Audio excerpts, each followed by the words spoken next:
اور اللہ سے بخشش مانگو، بے شک اللہ بہت بخشنے والا اور بہت رحم کرنے والا ہے۔ تو ناظرین، یہ تو پہلا موقع ہو گیا کہ عبادت کرنے کے بعد ضرور استغفار کیا کریں کہ اگر کوئی کمی یا کوئی غلطی ہوگی تو اللہ تعالیٰ ہمیں معاف فرما دے۔ تو پھر دوسرے موقع کے لیے اللہ تعالیٰ قرآن پاک میں فرماتے ہیں، ترجمہ ہے کہ اور سحری کے اوقات میں بخشش طلب کرنے والے ہیں، یعنی کہ اس سحر کے وقت جو ہے نا اور رات کے پچھلے پہر کے وقت جو ہمیں اپنی اللہ تعالیٰ سے مغفرت کے لیے دعا کرنی چاہیے، کیونکہ نبی کریم صلی اللہ علیہ وآلہ وسلم کا فرمان ہے کہ اللہ تعالیٰ جو ہے نا رات کے پچھلے پہر یعنی کہ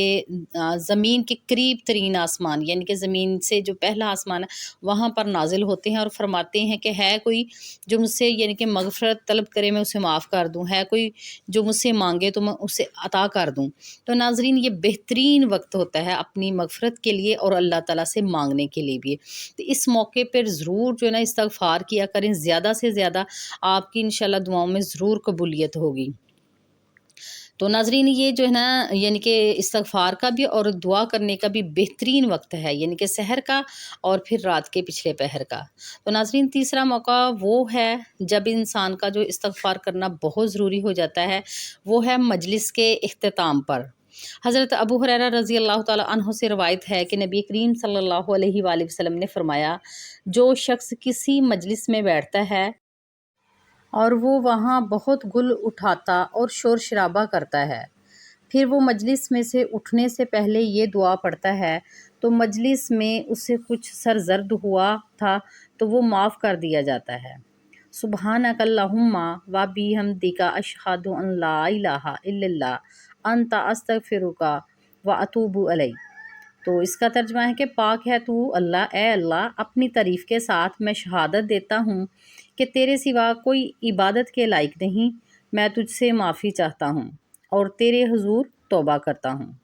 تو ناظرین، اس طرح یہ کہ اگر محفل میں انسان سے کوئی غلطی ہو جائے تو اللہ تعالیٰ وہ معاف فرما دیتے ہیں، تو کیونکہ نبی کریم صلی اللہ علیہ وآلہ وسلم بھی محفل سے کسی سے اٹھتے تھے تو وہ یعنی کہ استغفار کرتے تھے۔ تو ناظرین، اس کے بعد جو چوتھا ایسا موقع ہے کہ جب استغفار کرنا بہت ضروری ہو جاتا ہے، وہ ہے میت کی تدفین کے وقت۔ حضرت عثمان بن عفان رضی اللہ تعالیٰ عنہ سے روایت ہے کہ نبی کریم صلی اللہ علیہ وآلہ وسلم جب میت کی تدفین سے فراغت پا لیتے تو وہیں ٹھہرتے اور فرماتے، اپنے بھائی کے لیے مغفرت مانگو اور اس کے لیے ثابت قدمی کا سوال کرو، کیونکہ اب اس سے پوچھ گچھ کی جا رہی ہے۔ حضرت لقمان رحمۃ اللہ علیہ نے اپنے فرزند سے فرمایا، پیارے بیٹے، کچھ گھڑیاں ایسی ہیں جن میں اللہ تعالیٰ کسی سائل کو نامراد نہیں لوٹاتا، اس لیے استغفار کثرت سے کیا کرو۔ تو ناظرین، یہ تھا چوتھا موقع۔ تو آپ جو ہے نا ان چیزوں کو نوٹ کر لیں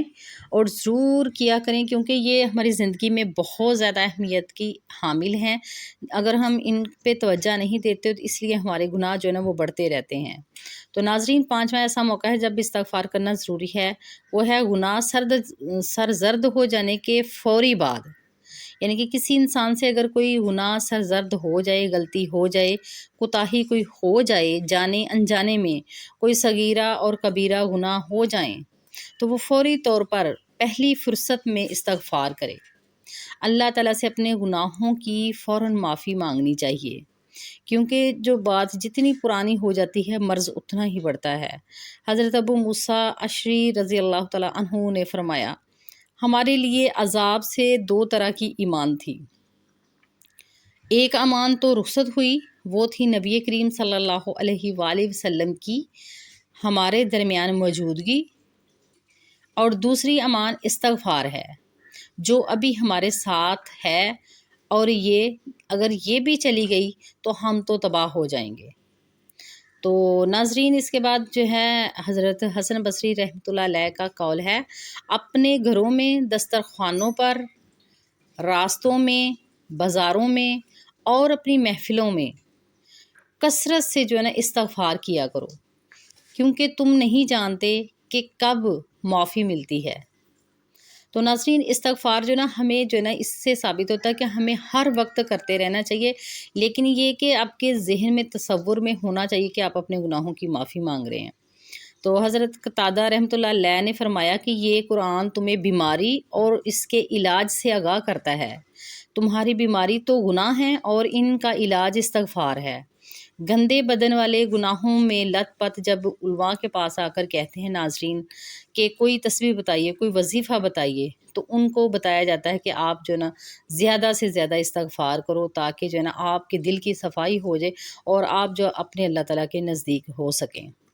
تو ناظرین، آپ کو امید ہے کہ بات کی سمجھ آ گئی ہوگی کہ استغفار جو ہے نا کیسے کیسے آپ نے کرنا ہے، اور ان خاص موقعوں پہ تو آپ نے لازمی کرنا ہے، کیونکہ یہ نبی کریم صلی اللہ علیہ وآلہ وسلم کا بھی فرمان ہے، اور اللہ تعالیٰ خود قرآن پاک میں فرما رہے ہیں کہ اپنی مشکلات کے لیے، اپنی بیماریوں کے لیے، اپنی دنیا کی ہر مشکل کے لیے استغفار کرو، تاکہ میں تمہیں ان تمام مشکلات سے نکالوں۔ تو بس یقین کے ساتھ، لگن کے ساتھ کریں، انشاءاللہ آپ کی بھی دعائیں قبول ہوں گی۔ تو ناظرین، جو شب قدر کا آپ کو میں 27ویں یعنی کہ شب قدر کا جو وظیفہ بتانے جا رہی ہوں، تو یہ بہت ہی یعنی کہ مجرب ہے، تیر بہدف ہے، اور ناظرین یہ میں نے خود بھی کیا ہے الحمدللہ۔ جو کسی چیز کی کمی نہیں رہتی، کوئی مشکل ہو، پریشانی ہو، جس میں مقصد کو ذہن میں رکھ کے کرتی ہوں الحمدللہ، وہ ہر سال ہی پورا ہو جاتا ہے۔ تو بلیو کریں، اس کی پورا سال ہی برکتیں رہتی ہیں، اس کا اتنا اثر ہوتا ہے کہ آپ اسی جو اپنے وظیفہ کیا ہوا ہے نا، اس کا جو ہے نا آپ جو ہے نا صدقہ یعنی کہ پورا سال نام لے کے مانگیں گے تو انشاءاللہ آپ کو ضرور جو ہے نا آپ کی ہر حاجت، آپ کی ہر دعا قبول ہوگی۔ تو ناظرین، یہ میرا آزمایا ہوا بھی ہے، اور یہ بہت یعنی کہ پرانا اور بہت سے علماء کا آزمایا ہوا ہے، اور پوری دنیا ہی یہ کرتی ہے۔ کچھ معصوم لوگ وہ رہ جاتے ہیں جن کو علم نہیں ہے، تو وہ پھر اپنی یعنی کہ جو دعاؤں سے بھی یعنی کہ محروم رہ جاتے ہیں۔ تو ناظرین، یہ آپ ضرور کریے گا کہ یہ ہے آپ نے یعنی کہ رات کو نوافل جتنے بھی پڑھنے ہیں وہ آپ اپنی مرضی سے، اپنی حاجات کے مطابق پڑھ لیں، آپ میں اس میں کوئی قید نہیں ہے۔ تو جو وظیفہ ہے خاص وہ یہ ہے کہ آپ نے استغفار کا جو ذکر ہے نا وہ تو کرنا ہی ہے، وہ آپ کو اس کو جتنا مرضی کر لیں۔ میں آپ کو ریکمینڈ کروں گی کم سے کم آپ 7000 مرتبہ تو اس رات ضرور کریں۔ 7000 سے بھی زیادہ کر سکتے تو 12000 مرتبہ کریں، 12000 سے بھی زیادہ کر سکتے ہیں تو آپ 25000 مرتبہ کریں، یا پھر 27000 مرتبہ تو مسٹ کریں۔ اور اس کے بعد پھر آپ نے کیا کرنا ہے، 1100 مرتبہ درود ابراہیم پڑھنا ہے۔ آپ کی جو حاجات ہیں، آپ کی جو پریشانیاں ہیں، جو آپ کے مقاصد ہیں، جو دعائیں ہیں رزق کے لیے ہے۔ اور ناظرین، یہ غیبی رزق کا جو نا تیر بہدف وظیفہ ہے۔ اگر آپ کو رزق کی کمی ہے، رزق کے وسائل نہیں بن رہے، تو اس کو رزق کے لیے کریں، انشاءاللہ اس سال جو نا اللہ تعالیٰ آپ کو غنی کر دے گا۔